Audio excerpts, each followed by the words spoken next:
In this tutorial, I'm going to show you how you can download boards, how you can print boards on Monday.com. I'm going to show you step by step what you need to do.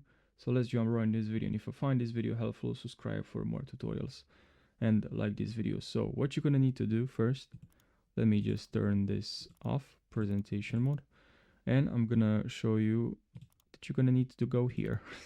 You're gonna have to go here, click on the three dots, click on more actions, and then here we have export board to Excel.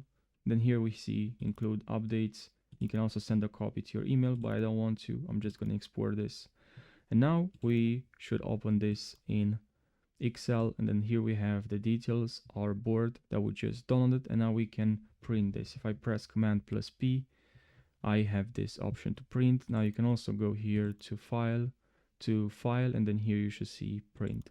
So that's pretty much what you need to do. I hope you found this video helpful. Thanks for watching and subscribe for more tutorials.